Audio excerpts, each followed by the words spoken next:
In the heart of a decaying forest stood an old mansion, long abandoned by its owners. Legends whispered among nearby villagers spoke of a curse that tainted the grounds, driving fear into the hearts of those who dared to wander too close. One stormy evening, a group of 5 friends ventured out to the mansion, eager to explore its haunted corridors despite the warnings they had heard. As they stepped inside, the air grew colder, and an uneasy feeling washed over them. The group consisted of Emily, a skeptical journalist, Mark, a history enthusiast, Linda, a thrill-seeker, Jack, an amateur paranormal investigator, and Sarah, who possessed a mysterious sensitivity to the supernatural. The rain pounded against the windows as they moved deeper into the mansion, its once grand halls now filled with shadows and sinister echoes. Emily led the way, flashlight in hand, as they ascended the creaking staircase. On the second floor, they came across a locked door.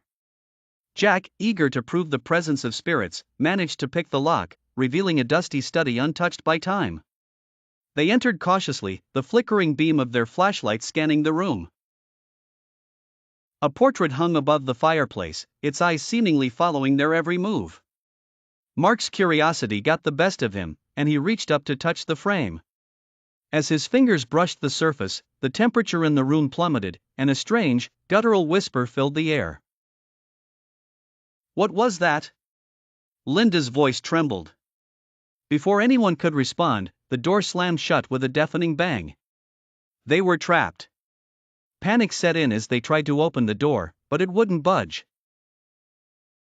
Sarah, feeling a presence, closed her eyes and murmured something unintelligible. Suddenly, the whispering intensified, and the portrait's eyes glowed eerily. Emily and Mark tried to force the door open while Linda backed into a corner, paralyzed with fear. Jack aimed his camera at the portrait, hoping to capture evidence of the supernatural, but the device suddenly malfunctioned, its screen displaying only static. "We need to get out of here." Sarah's voice broke through the chaos. She spoke with an authority that commanded attention. "There's something here that doesn't want us to leave." In a desperate bid for freedom, they pushed against the door together, and it finally gave way. They stumbled out into the hallway, breathless and shaken. But their ordeal was far from over.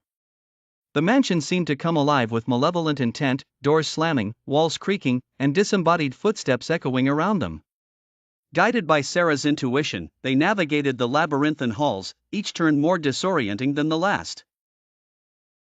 They reached the main entrance, only to find it blocked by a force they couldn't see. Just as despair began to set in, Sarah's eyes turned white, and she began to chant in an ancient language. The air vibrated with energy, and a spectral figure materialized before them. The friends watched in terrified awe as the ghostly apparition extended a skeletal hand toward Sarah.